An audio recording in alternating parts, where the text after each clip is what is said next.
I am? But because it said golden, I'm like, I am? Yes, you are. Love you.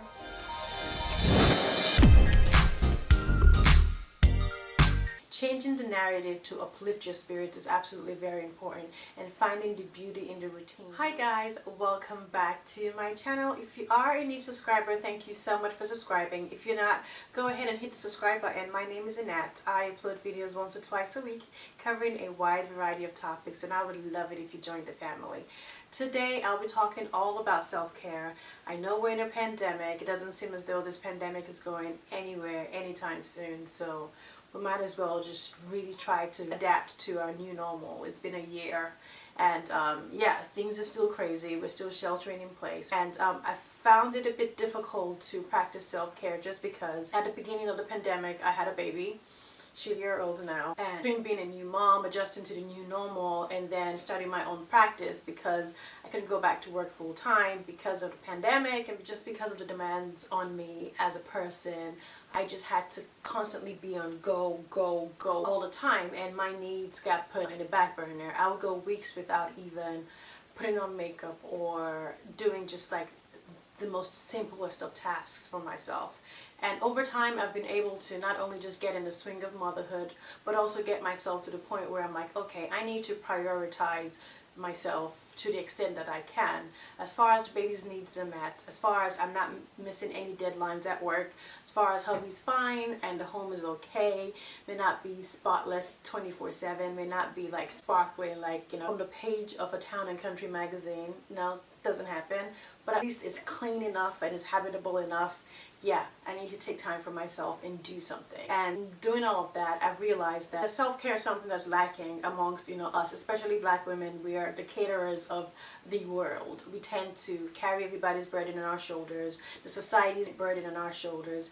We freaking built the nation on our shoulders. So in this video, I will be sharing with you 10 ways you can practice self-care during this pandemic. While you're at home, it's all about doing little things here and there. It's all about tiny little tasks that you can practice at home. You don't realize that you're A, forgetting to do, and B, not even putting yourself first. So I'll be breaking these down for you, and I also would have a blog post about this as well, so that way you can reference to my blog, www.itsannetta.com. Go check it out for a written and abridged version of this video. So I'll go ahead and get started. The very first thing is for you to prioritize sleep. I didn't realize I was sleep deprived, and I mean, I know as a mom I'm going to be sleep deprived no matter what. I'm waking up crazy hours of the night to take care of the baby, and then once the baby's up, I'm up. Sleep when a baby sleeps is a myth. It's not something you can do at least until the baby's like 7-8 months, where the baby has a good schedule. So because of doing that, I just ended up putting myself in the back burner. Now I make it a point of duty to take a nap 3 times a week. I may not be able to take a nap every day just because of how crazy the days are, but if 3 days go by and I haven't been able to take a nap, you know, once in those 3 days, then it's a problem. I realized that just that 20 to 30-minute naps actually help rejuvenate me for the entire day. Also, in the same light, I've been finding myself going to sleep at 2 a.m. in the morning. And just because by the time baby girl's sleeping, I would then do the dishes, do her dishes, pump, do some work, and drink my tea, and then scroll through Instagram, and then post online, and then edit a YouTube video, do some more work, and next thing I know it's 2 a.m. and she's going to be up at 6. So that's just been very difficult for me to break. It was a very difficult habit, but I've been able to get to the point where I now go to bed at midnight, except like tonight where I'm filming this video. But yeah, I digress. So just finding a way to prioritize sleep to make sure sleep is important to you, because if you're trying to lose weight, if you're trying to live healthier, if you're trying to have a positive outlook in life, if you're trying to best yourself, you can't do any of those things if you're sleep deprived. And sleep deprivation doesn't rear its ugly head by you just being tired all the time. It rears its ugly head by you carrying excess weight, like low energy. There's so many ways in which it affects you as a person. So try to prioritize sleep and know that you being in your rest mode is just as important as you being in your activity mode. Second way to practice self-care at home is at-home pedicures.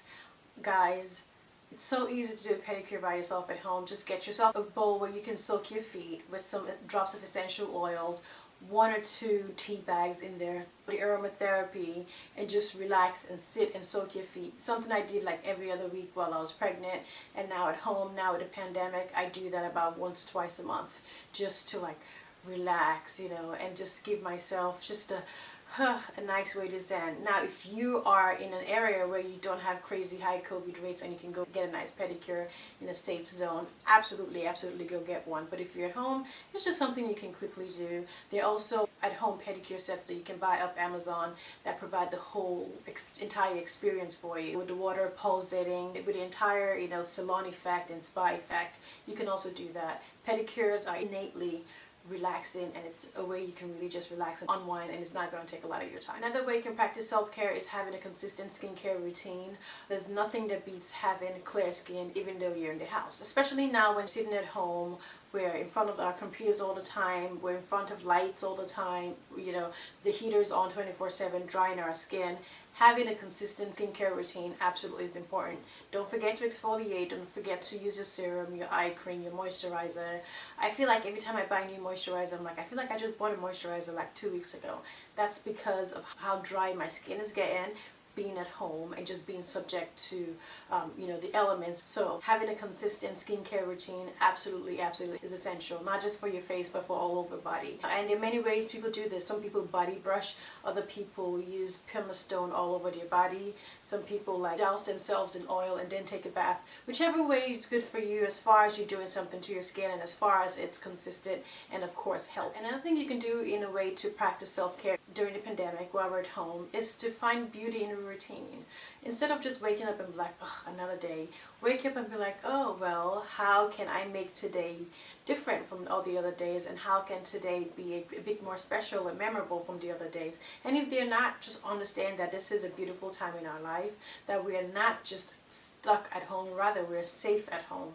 Changing the narrative to uplift your spirits is absolutely very important, and finding the beauty in the routine, knowing that, okay, well, this is like my million walk to the park with my baby, but it's okay because I would never forget this time in my life, and we're going to find the beauty in the mundane and in the routine. And it's just a little thing that you can do to like switch the narrative up in your mind. That way you don't look at it negatively, but rather focus more on the positive outlook. Fifth thing you can do is to exercise at your own pace. I'm not telling you to go join P90X or whatever it is. If that's what you want to do, fine. I'm not asking you to go buy a Peloton, but if that's what you want to do, fine. Find something that works for you. For me, a 20-minute workout 5 to 6 times a week does wonders for me. It helps my sleep, it improves my mood, it's helping cinching my waist in, getting my snatch back, it's helping my back ache, and just the consistency, adding that to routine, knowing that even if baby girl might be next to me like fussing and wanting attention, it's my me time, and just the importance of moving and getting my blood flowing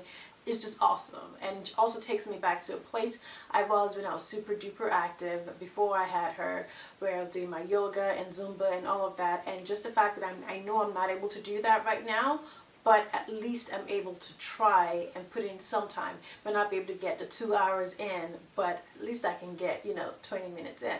So just find some sort of exercise that works for you, and also find the beauty in it too. So try to switch it up from cardio to, you know, yoga, to stretches, to some, you know, ab workout, or some leg day, or, you know, some fun dance movement. Whatever works for you is fine, but find something that works for you and exercise at your own convenience.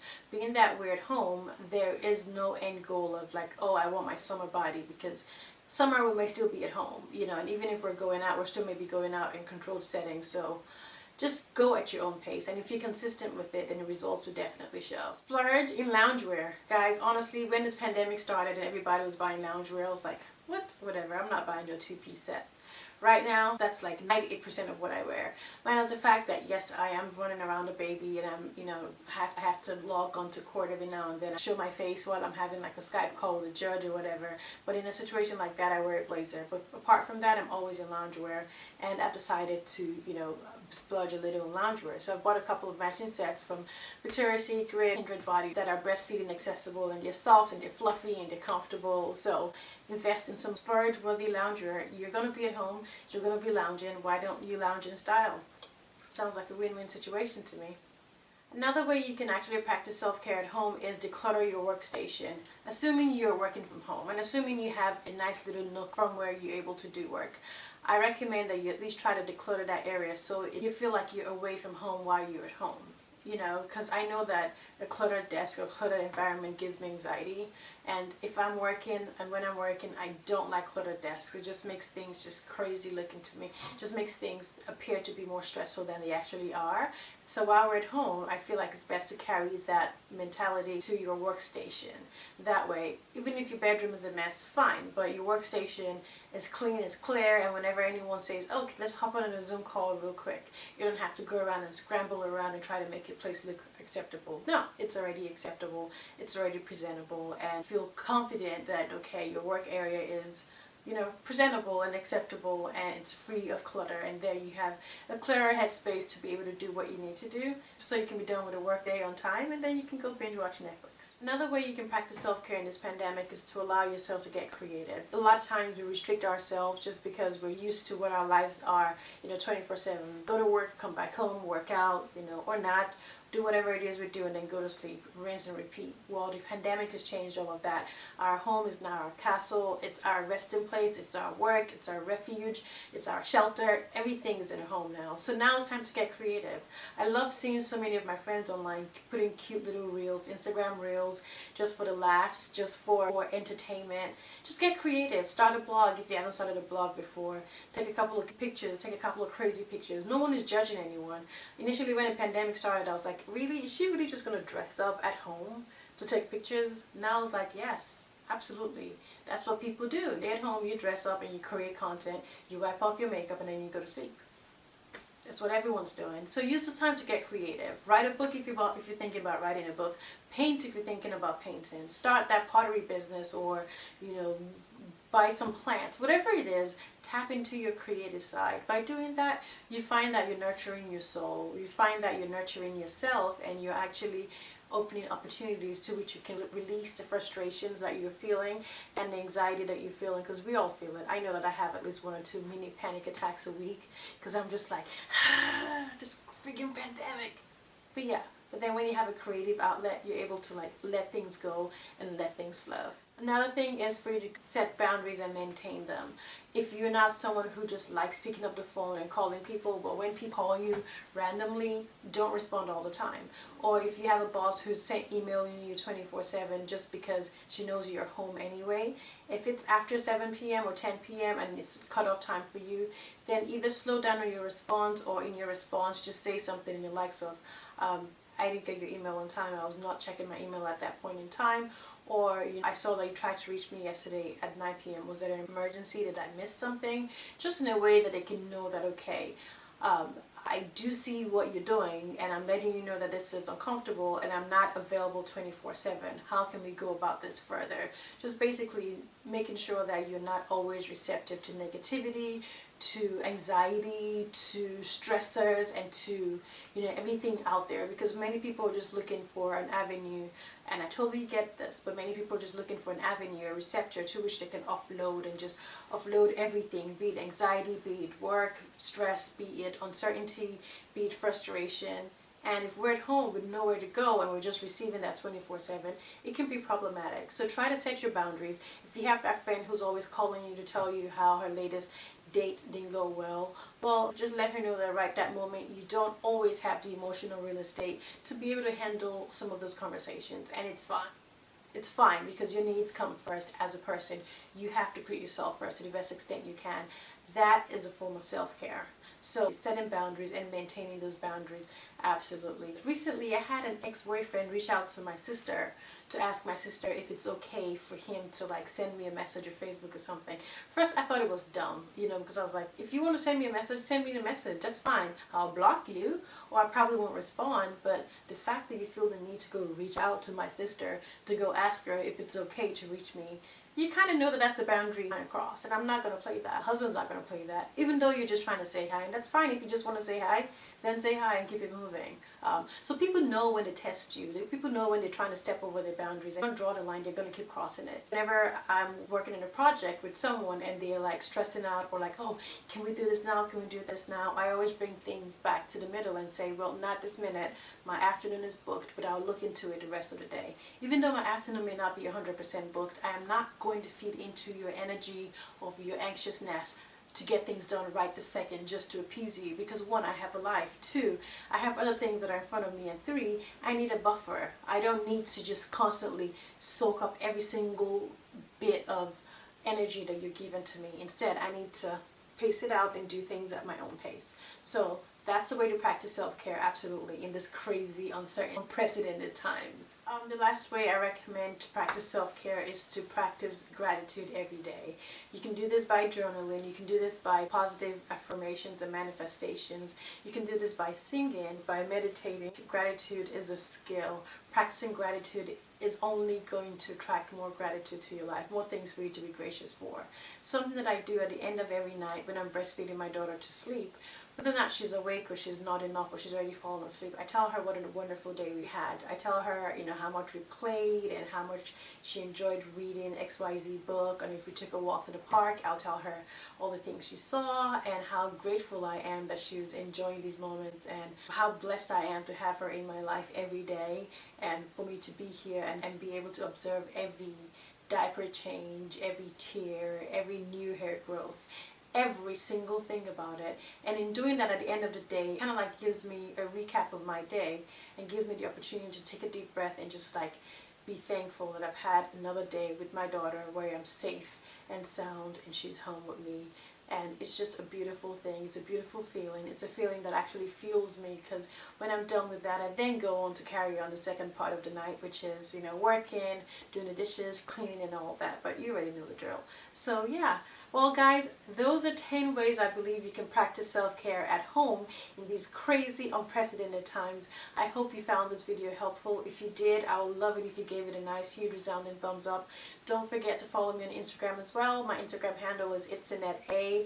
I upload videos, as you know, once or twice a week, and I would really love to know what your self-care tips are in this crazy pandemic. Are you still able to do the things you were able to do before, you know, within the realms of being protective, of course, or are you finding new ways to explore self-care at home? Let me know. I would love to find out. And thanks again for hanging out. Thanks for watching. If you're new to my channel, thanks for stopping by. Be sure to subscribe, and I'll catch you guys in my next video.